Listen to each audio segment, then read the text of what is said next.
नमस्ते, आप सभी को स्वागत है आपके अपने YouTube channel Hindi story by GM में। तो पीछे आप लोग ने सुना कि एक अनाथ लड़की को रोते हुए एक महिला अपने घर ले गई थी। फिर उसके सामने शादी का प्रस्ताव रखा तो मानसी मना कर देती है। फिर कैसे संगीता ने मानसी के हर आपत्ति को काट घंटे भर में शादी के लिए तैयार कर लेती है।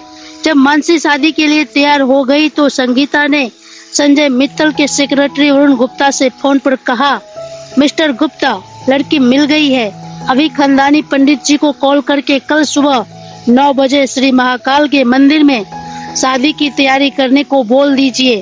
संजय मित्तल के दादी कल्याणी मैम के सामने शादी पूरे रीति रिवाज से होगी और शादी के बाद जब संजय सर अपनी पत्नी के साथ दिल्ली लौटेंगे तो मैं कॉन्ट्रैक्ट पेपर पर उन दोनों के सिग्नेचर करवा उन्हें दे दूंगी। Yes ma'am. और एक बात और, कल सुबह कल्याणी मैम से वेडिंग ड्रेस कलेक्ट कर मेरे घर भिजवा दीजिए। Sure ma'am. अगली सुबह जब संगीता की हेल्प से मानसी जरी की कढ़ाई वाली लाल रंग की साड़ी, सुंदर मैसूर सिल्क पहनी, गहने से सजी शादी के लिए महाकाल के मंदिर उज्जैन पहुंची तो उसकी खूबसूरती देख सभी ठगे से रह गए। कल्याणी देवी ने खुश हो अपने पोते संजय से कहा, संजय बेटा, तुमने तो मुझे खुश कर दिया। कितनी प्यारी बहू ढूंढी है तुमने। ये तो लाखों में नहीं करोड़ों में एक है। दूल्हे के ड्रेस में सजे संजय ने मानसी पर एक उड़ती निगाहें डाली और फोन निकाल संगीता को मैसेज लिखने लगा। थैंक्स संगीता, दादी बहुत खुश हुई। संगीता ने भी मैसेज किया, आपको अपनी दुल्हन पसंद आई सर। संजय ने मैसेज किया, मेरे लिए लड़की कैसी है, क्या है और कौन है ये मायने नहीं रखता, मुझे अपना बिजनेस दान होने से रोकना था। इतना लिखने के बाद संजय ने अपना फोन अपने पॉकेट में रख दिया क्योंकि पंडित जी ने शादी के लिए रस्म शुरू करने की घोषणा कर दी थी। पूरे रीति रिवाज से संपन्न हुई शादी। उसके बाद दादी का आशीर्वाद ले संजय ने कहा, दादी अब हमें इजाजत दीजिए। 10 दिनों से बिजनेस का काम छोड़ यहाँ आपके पास बैठा हूँ। कितने बिजनेस के काम पेंडिंग पड़े हुए हैं। अगर और यहाँ रुकूंगा तो करोड़ों का नुकसान होगा। कल्याणी देवी कहती है, ठीक है बेटा, बहू को देख मेरा कलेजा जुड़ गया। फिर जितनी जल्दी हो सके बहू को लेकर आना। संजय कहता है, जी जरूर दादी माँ। इसके बाद संजय ने मानसी को अपने पास बुलाया और कहा, दादी माँ के सामने कुछ मत बोलना कि शादी कॉन्ट्रैक्ट मैरिज है। फिर संगीता से फोन पर बात किया और बोला, कॉन्ट्रैक्ट पर साइन करा के दे दो, हमें उज्जैन से मुंबई जाना है और उसके बाद हम दिल्ली आएंगे। अभी हम यहाँ से निकल रहे हैं। यस सर का रिप्लाई संगीता ने दिया। कॉन्ट्रैक्ट पेपर पर साइन करा के मानसी मुंबई के लिए संजय के साथ गाड़ी में सिमट कर बैठ गई। थोड़े दूर जाने के बाद मानसी ने अपने बगल में बैठे संजय की तरफ देखा और उसके बात करने की कोशिश की, मगर संजय ने अपनी नज़र फेर लिया और खिड़की से बाहर देखने लगा। संजय के इस व्यवहार से मानसी और अधिक अपने में सिमट गई और उसके आंख में आंसू आ गए। पर अपने आप को कैसे भी करके हिम्मत कर संजय से कहा, जी सुनिए। मानसी की आवाज़ सुन संजय ने चौंक कर उसके तरफ देखा। एकदम संगमरमर की तरह गोरा और चिकना मासूम चेहरा, बड़े आंखें, संतरे की फांकों की तरह रसीले होठ, कदराया हुआ यौवन और सुंदर चिकनी मासूम चेहरा जिसके आगोश में बनकर कोई भी खुद को खुशकिस्मत समझे। इतनी सुंदर लड़की तो आज तक नहीं देखा, संजय ने मन ही मन सोचा, मगर तुरंत ही अपने मन को कठोर और चेहरे पे शक्ति लाकर कठोर स्वर में बोला, मेरी बीवी बनने की कोशिश मत करो।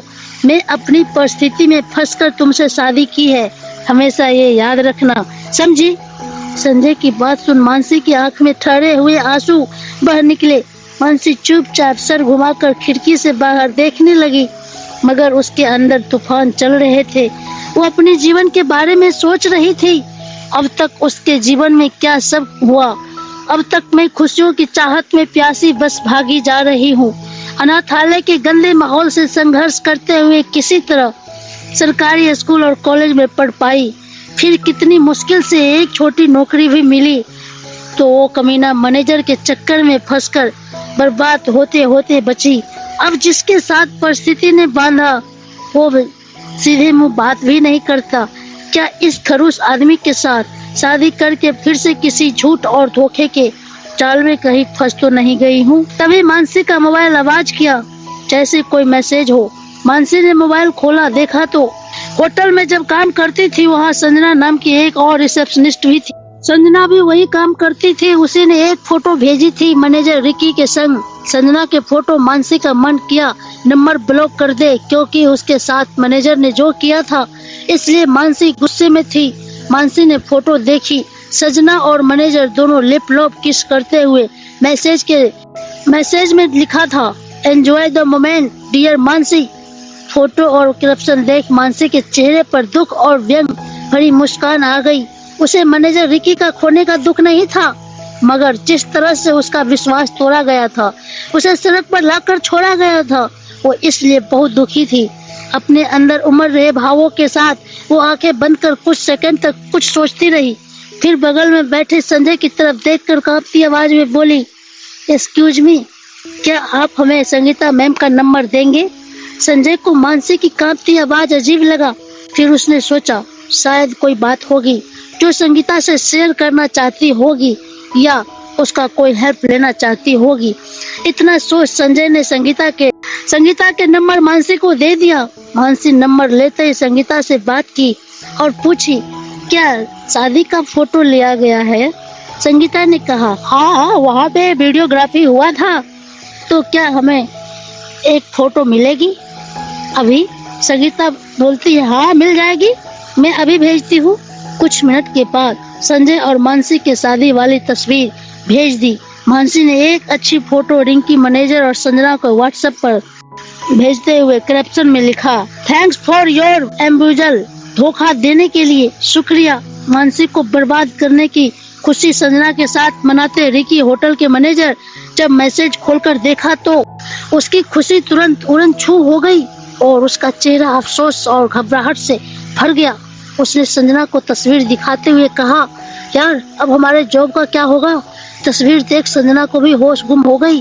वो संजय और मानसी की शादी की तस्वीर देखकर एकदम शॉक्ड हो गया, क्योंकि उसे संजय के बारे में मालूम था कि संजय ही उसके और कई होटल के मालिक था। उसे ये डर सताने लगा संजय से बोलकर मानसी उसके करियर को ही बर्बाद न कर दे। दूसरी तरफ संजय और मानसी की गाड़ी आलीशान बंगले के सामने पहुंची। मानसी ने देखा कि स्वागत में बहुत सारे लोग खड़े हैं। जैसे ही संजय गाड़ी से उतरा सभी उसे विश करने लगे। मुबारक हो सर। संजय मुस्कुरा के सभी को शुक्रिया इशारों से करता गया। फिर मानसी के पास आया, गाड़ी का गेट खोला, बड़े प्यार से मानसी का हाथ पकड़कर थोड़े आगे बढ़ा। सभी लोग बधाई दे रहे थे। मानसी ने संजय की तरफ देखकर इशारों में ही पूछा, अब क्या करना है?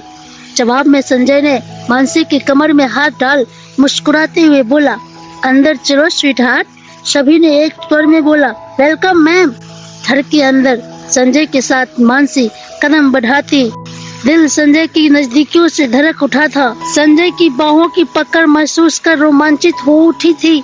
अंदर पहुंचकर मानसी चकित से चारों तरफ देख रही थी। यहाँ कदम कदम पर ऐश्वर्य बिछा हुआ था। मानसी ने केवल फिल्मों में इतना बड़ा घर और खूबसूरती से सजा लिविंग रूम देखा था। पहली बार अपने आँख से देख उसे सपना सा लग रहा था। लिविंग रूम से होते हुए संजय के साथ एक भव्य और बड़े से बेडरूम में आई।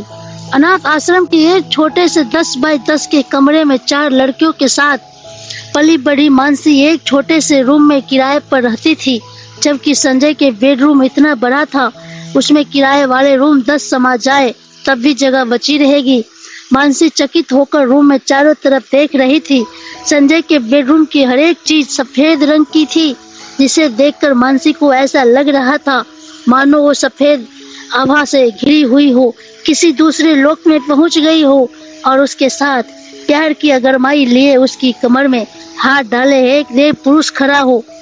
मानसी अपने इस सुखद एहसास की दुनिया में ही खोई हुई थी कि संजय ने उसका पकड़ा हुआ कमर एक झटके में छोड़ दिया और कमरे के दरवाजा बंद कर करवाहट भरी सर्द आवाज में बोला, ए लड़की, क्या नाम बताया था तूने? अपने खूबसूरत एहसास की दुनिया में खोई मानसी चौंक गई। उसे कुछ सेकंड उस सच को स्वीकारने में लगे जो उसके कानों ने अभी सुना था। मानसी हड़बड़ा के बोली, मानसी, हाँ तो मानसी, कान खोलकर सुन लो। तुम्हें कॉन्ट्रैक्ट के मुताबिक इस दरवाजे के बाहर सबके सामने बस मेरी पत्नी का रोल निभाना है। इस दरवाजे के अंदर मुझसे हमेशा दूर ही रहना।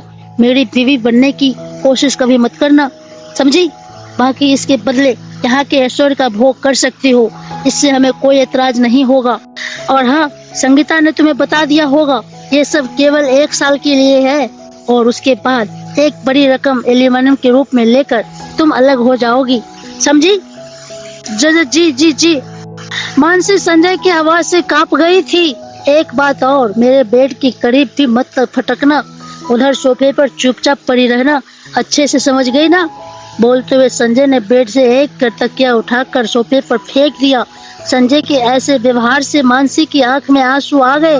वो चुपचाप सोफे पर बैठ गई और आंसू पोंछते हुए सोचने लगी, ये संजय मित्तल इतना अजीब इंसान क्यों है?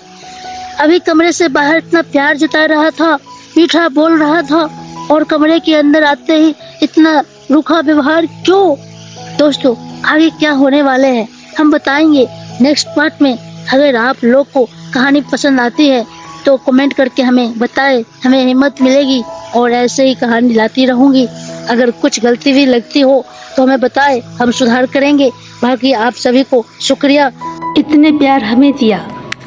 अब हमें इजाजत दीजिए, तो फिर मिलेंगे नेक्स्ट पार्ट को लेकर के। तब तक आप लोग खुश रहे, मस्त रहे, और हाँ, लाइक करना ना भूलें। जाते जाते आप लोगों से रिक्वेस्ट करना चाहती हूँ कि चैनल को सब्सक्राइब प्लीज जरूर करें, कमेंट लाइक करना ना भूलें।